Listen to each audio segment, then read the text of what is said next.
నెల్లూరు జిల్లా అండి. నేను అఖిలగాన తెలుగు సంఘం ప్రెసిడెంట్, రాష్ట్ర ప్రెసిడెంట్ని, నెల్లూరు జిల్లా కూడా ప్రెసిడెంట్ని. కొత్త వచ్చినారు కాబట్టి మీకోసం ఇంటర్వ్యూ చేసుకుంటున్నాను. దయచేసి స్టూడెంట్స్ అంతా ఒకసారి లేచి నిలబడితే ఒకసారి నేను చూస్తాను. అందరూ వచ్చిన స్టూడెంట్స్, ఓన్లీ స్టూడెంట్స్. మీకు మన కులవృత్తి ఏంటో తెలుసా? చెప్పండి. మీకు భయపడాల్సి మన కులవృత్తి ఏంటో తెలుసా? మన ఏ కులసంలో తెలుసా? చెప్పండి. నూనె రోటరీ చేసేవాళ్ళం కాదుగా. ఒక్కొక్క దగ్గర ఒక్కొక్క పేరు మనం ఇక్కడ చాలా ఆ పక్క తెలియ అంటారు. మీకు తెలుసా? తెలియక కాదు, సేవకాండ, వీళ్ళంతా మనం నూనె తీసేవాళ్ళం. దయచేసి ప్రస్తుతానికి మీ ఫ్రెండ్స్ కానీ మీరు కానీ గర్వంగా చెప్పుకోండి. ఇంకా బాగా చెప్పుకోవాలంటే ఈ దేశ ప్రెసిడెంట్ మన కులస్తుడికి చెప్పండి.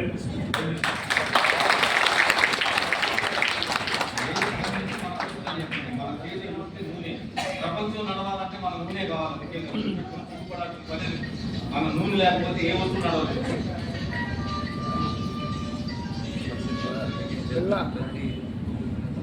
దయచేసి మీరు ఎక్కడ సిగ్గుపడాల్సిన పని లేదు. గుర్తుపెట్టుకోండి. ఈరోజు నేను చెప్తున్నాను, ఎందుకంటే మీరు స్టూడెంట్స్ భవిష్యత్తులో మన గురించి మనం ఏంటి అని తెలుసుకోవాలి. మీరు చదువుతో పాటు పరిజ్ఞానం కూడా కావాలా.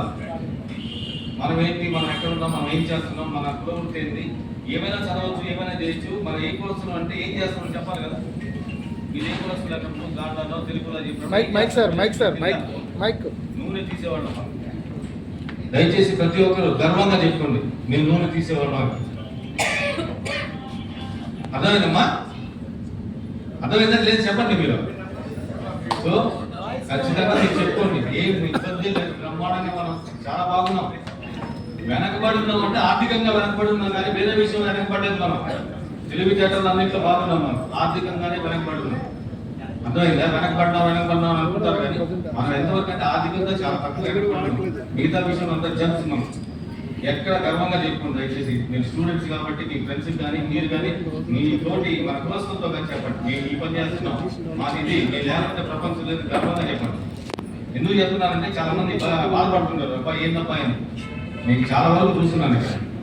సో మీరు హ్యాపీగా చెప్పుకోవచ్చు, మీ ఫ్రెండ్స్ చెప్పుకోవచ్చు, మన కులస్తులు చెప్పుకోవచ్చు, మనకి ఇది మనం ఈ విధంగా ఉన్నాం. Thank you. మా కూర్చోండి.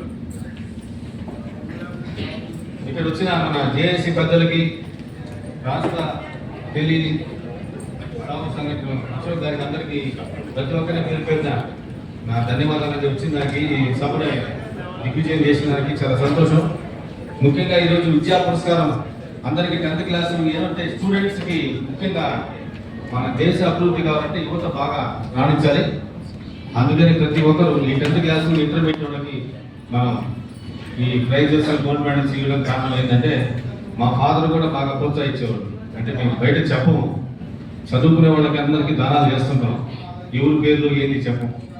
దానం చేసేవాడు డాక్టర్ జబ్బు గురించి చెప్పకూడదు, దానం చేసేవాడు నేను ఇంత చేశానని చెప్పకూడదు. అప్పుడే బాగుంటారు అన్నమాట. అందుకని మీరు ఎవరైనా ఈరోజు ఈ డిస్ట్రిబ్యూషన్లో మీ కాంట్రిబ్యూషన్ చేసేవాళ్ళు దయచేసి ఉంటే పేర్లు చెప్పండి, మీ చేత ప్రైజ్లు ఇప్పిస్తాం. ఎందుకంటే జీవితంలో గుర్తుంటుంది, ఫలానా నుండి మాకు ఇచ్చారు అనే సంతోషం ఉంటుంది, మీకు ఒక ఆనందంగా ఉంటుంది. అదే మేము ఇచ్చాం, ఫలానా పిల్లలు చదువుకున్నారు, వాళ్ళకి మా తరఫున ఇచ్చామని. ఎవరు ఇచ్చేవాళ్ళు అంటే మన సెక్రటరీ గారికి పేరు ఇవ్వండి, వాళ్ళ తరఫున మీ స్టేజ్ మీద పిలిచిస్తారు. వచ్చిన వాళ్ళందరికీ ధన్యవాదాలండి, చాలా థ్యాంక్స్. మిగతా విషయం మన పెద్దలు మాట్లాడిన తర్వాత నేను మాట్లాడతాను. మధ్యాహ్నం నుంచి ఈసీ మీటింగ్ ఉంటుంది, దయచేసి అందరూ వెళ్ళిపోవద్దు. భోజనం చేయగానే అందరూ బరువుతో వెళ్ళిపోతున్నారు, వెళ్ళద్దు దయచేసి. మన కుల పెద్దలందరూ దయచేసి కొన్ని ముఖ్యమైన విషయాలు చర్చించాల్సింది ఉంది. దయచేసి అందరూ భోజనం అయిన తర్వాత 1 గంట సేపు ఎక్కువసేపు ఉండదు, మాట్లాడుకునేది. Thank you.